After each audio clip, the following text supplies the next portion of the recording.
Welcome everyone. Academic elastic channel पे आप लोगों का स्वागत है।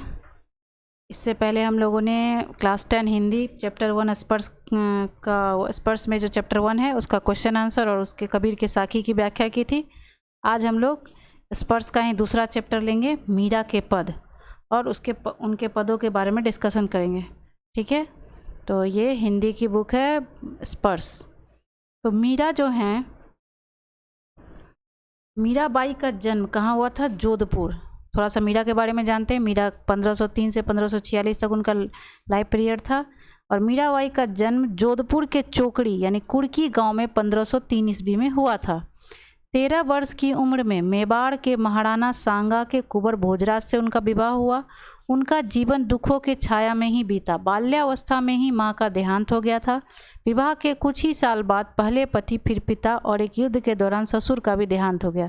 भौतिक जीवन से निराश मीरा ने घर परिवार त्याग दिया और वृंदावन में डेरा डाल पूरी तरह गिरधर गोपाल के कृष्ण के प्रति समर्पित हो गई। मतलब मीरा का जो जन्म हुआ था वो जोधपुर के चोकड़ी या कुर्की गांव में 1503 में हुआ था। और जब ये 13 साल की थी, 13 वर्ष की उम्र में ही इनका विवाह मेवाड़ के महाराणा सांगा के कुंवर भोजराज से हो गई थी। लेकिन क्या हुआ, जब ये बच्ची थी, बाल्यावस्था में ही इनकी माँ का देहांत हो गया था। जब इनका विवाह हुआ 13 वर्ष, तो कुछ साल बाद इनके पति की भी मृत्यु हो गई। फिर पिता की फिर ससुर की भी एक युद्ध में मृत्यु हो गई। तो इस तरह से वो भौतिक जीवन से निराश हो गई और अपना घर परिवार त्याग कर मथुरा वृंदावन में डेरा डाल दिया। मतलब वहीं रहने लगी और पूरी तरह से कृष्ण के प्रति समर्पित हो गई। मतलब कृष्ण की भक्ति में ये लीन हो गई। मध्यकालीन भक्ति आंदोलन की आध्यात्मिक प्रेरणा ने जिन कवियों को जन्म दिया उनमें मीराबाई का विशिष्ट स्थान है। इनके पद पूरे उत्तर भारत सहित गुजरात, बिहार और बंगाल तक प्रचलित हैं। मीरा हिंदी और गुजराती दोनों की कवित्री मानी जाती है। मीराबाई जो थी पूरी तरह कृष्ण के प्रति समर्पित थी। वो कृष्ण को ही अपना सब कुछ मानती थी। ठीक है, और इनका जो पद है वो उत्तर भारत में गुजरात, बिहार, बंगाल तक पूरा फेमस है। और मीरा हिंदी और गुजराती दोनों की कवित्री मानी जाती हैं। संत रैदास की शिष्या, इनके गुरु जो थे संत रैदास थे। मीरा की कुल 7-8 कृतियाँ ही उपलब्ध है। ज़्यादा कृतियाँ तो इनकी नहीं है, 7 या 8 है। मीरा की भक्ति दैन और माधुर्य भाव की है।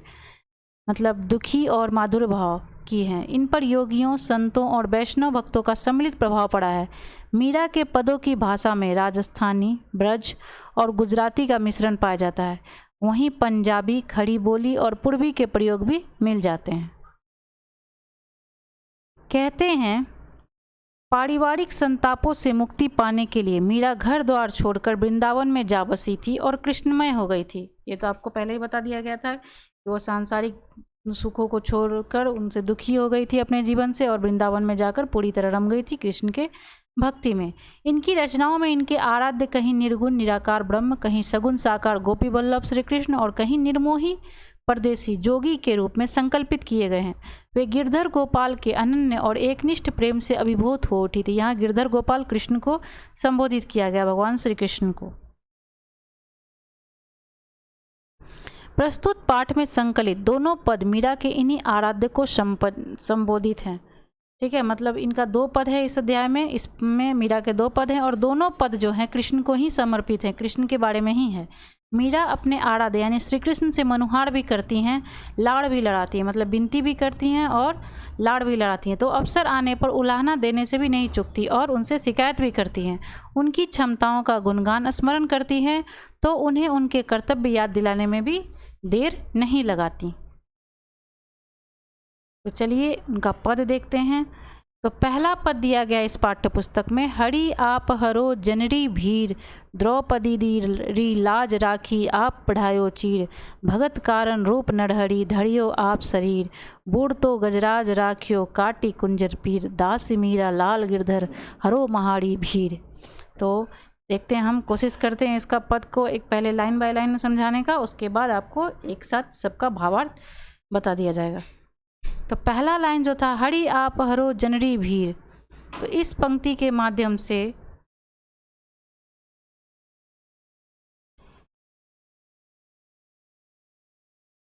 इस पंक्ति के द्वारा हरि आप हरो जनरी भीड़। इस पंक्ति के द्वारा मीराबाई कह रही हैं कि मेरे प्रभु श्री कृष्ण, आपने जिस तरह से अन्य भक्तों की पीड़ा हरी है, उस तरह से आप हम भक्तों की भी पीड़ा दूर करो। तो इस पंक्ति के माध्यम से मीराबाई ने ये दर्शाने का प्रयास किया है। अगली पंक्ति थी, द्रौपदी री लाज राखी आप बढ़ायो चीर। इस लाइन का मीनिंग होता है, जिस तरह से महाभारत में द्रौपदी के मान सम्मान की रक्षा श्री कृष्ण ने वस्त्र बढ़ाकर की थी, उसी तरह से आप हम भक्तों की भी पीड़ा को हरो। नेक्स्ट लाइन है, भगत कारण रूप नरहरि धरियो आप शरीर। यहाँ नरहरि जो है ये विष्णु का अवतार को माना गया है। तो इस पूरे लाइन का मतलब होता है, जिस तरह से भक्त प्रहलाद की रक्षा करने के लिए आपने नरहरि अवतार धारण कर उनके जीवन की रक्षा की थी, उसी तरह हमारी भी रक्षा कीजिए। बूढ़ तो गजराज राखियो काटी कुंजर पीर। इस लाइन का मतलब होता है, जिस तरह से आपने डूबते हुए ऐरावत हाथी के प्राणों की रक्षा की थी, उस तरह से हमारी रक्षा कीजिए। इसका 5वां लाइन था, दासी मीरा लाल गिरधर हरो हमारी भीड़। तो इस लाइन का मतलब दासी मीरा कह रही हैं कि मेरे लाल गिरधर आप हमारी भी कष्टों को हरो। तो ये 5 लाइन का अलग अलग मीनिंग समझाने का कोशिश किया गया। एक साथ अब हम लोग इसका भावार्थ देखते हैं कि इस पूरे 5 लाइन का आपको भावार्थ लिखना हो तो किस तरह से लिखेंगे। ठीक है, तो वो लिखेंगे, इस पद में मीरा बाई अपने प्रिय भगवान श्री कृष्ण से विनती करते हुए, आग्रह करते हुए कहती हैं कि प्रभु अब आप ही अपने भक्तों की पीड़ा हरें। जिस तरह आपने द्रौपदी की लाज उसे वस्त्र प्रदान करके बचाई थी जब दुशासन ने उसे निर्वस्त्र करने का प्रयास किया था, जिस प्रकार अपने प्रिय भक्त प्रहलाद को बचाने के लिए नरहरि रूप धारण किया था, आपने ही डूबते हुए हाथी की रक्षा की थी और उसे मगरमच्छ के मुंह से बचाया था। तो इन उदाहरणों द्वारा मीरा कहती हैं कि हे गिरधर लाल, हे कृष्ण मुरारी, आप मेरी भी पीड़ा दूर करो। और अन्य उदाहरणों से भी उन्होंने कृष्ण से विनती की है कि आप हमारी भी पीड़ा दूर करो। दूसरा पद था, दूसरा पद को हम लोगों ने वो थोड़ा पैराग्राफ वाइज लिया है। तो पहला हम लोग 4 पंक्ति देखते हैं। श्याम महाने चाकर राखो जी, गिरधारी लाला महाने चाकर राखो जी। चाकर रहस्यु बाग लगास्यूं, नित उठ दर्शन पायूं, वृंदावन जिढ़ी कुंज गली में गोविंद लीला गास्यूं। तो ये जो 4 पंक्ति है, इसका मीनिंग होता है, इस पंक्ति के माध्यम से कवित्री मीरा अपने प्रिय भगवान श्री कृष्ण को संबोधित करते हुए कहती हैं, हे श्याम मेरे प्रभु, आप मुझे अपनी दासी बना लीजिए। मैं आपके लिए बाग लगाऊंगी जिसमें आप विहार कर सकें, यानी घूम सके, कम से कम रोज़ आपके दर्शन तो कर लूँगी। ये मीरा कहती हैं कि भगवान श्री कृष्ण को कि हे मेरे प्रभु, आप मुझे अपनी दासी बना लीजिए। मैं आपके लिए बाग लगाऊंगी जिसमें आप विहार करेंगे और इसी बहाने कम से कम रोज़ आपके दर्शन कर लूँगी। चाकड़ी में दर्शन पायूं पास्यूं, सुमरन पास्यूं खर्ची, भाव भक्ति जागिरी पास्यूं तीनों बाता सरसी, मोड़ मुगट पीताम्बर सोहे गल बैजंती माला, वृंदावन में धेनु चरावे मोहन लाल मुरली वाला। यहाँ धेनु मतलब गाय होता है। ठीक है, बैजंती माला, गल मीन्स गला, कंठ। तो इसका मीनिंग देखते हैं। चाकड़ी में दर्शन पासियूं, मैं वृंदावन के कुंजों और गलियों में कृष्ण की लीलाओं के गुणगान करूंगी। वृंदावन, कवित्री मीरा कहती हैं कि मैं वृंदावन के कुंजों और गलियों में आपकी यानी कृष्ण की लीलाओं के बारे में बताऊंगी, गुणगान करूंगी, ताकि इस तरह से कृष्ण के दर्शन, स्मरण और भाव भक्ति तीनों बातें मेरे जीवन में रच बस जाएंगी। मेरे प्रभु, मोर पंखों का बना हुआ मुकुट आपको बहुत भाता है। उनके तन पर पीले वस्त्र हैं, यहाँ लिखा हुआ है पीताम्बर सोहे। गले में बन फूलों की माला, लिखा हुआ है ना, गल बैजंती माला, गले में बन फूलों की माला बहुत सुंदर लग रही हैं। वे वृंदावन में गायें चराते हुए मनमोहक मुरली बजाते हैं। तो इन चारों लाइन का मतलब इसके थ्रू कवित्री मीरा कह रही हैं, मैं वृंदावन के कुंजों और गलियों में कृष्ण की लीलाओं का गुणगान करूंगी, ताकि इस तरह से कृष्ण के दर्शन, स्मरण और भाव भक्ति तीनों बातें मेरे जीवन में रच बस जाएंगी। और मेरे प्रभु, मोर पंखों का बना हुआ मुकुट आपको बहुत भाता है। उनके तन पर पीले वस्त्र हैं, गले में बन फूलों की माला बहुत सुंदर लग रही है। वे वृंदावन में गाय चराते हुए मनमोहक मुरली बजाते हैं। आगे देखते हैं। ऊंचा ऊंचा महल बनावंग बीच बीच राखूं बाड़ी, सांवरियारा दर्शन पासियों पहर कुसुम्बी साड़ी, आधी रात प्रभु दर्शन दीजियो जम नाजी रे तीरा, मीरारा प्रभु गिरधर नागर हिबरो घनो अंधियारा अंधीरा। तो आगे जो है मीरा इनमें कह रही हैं, सौंदर्य का वर्णन करते हुए कहती हैं,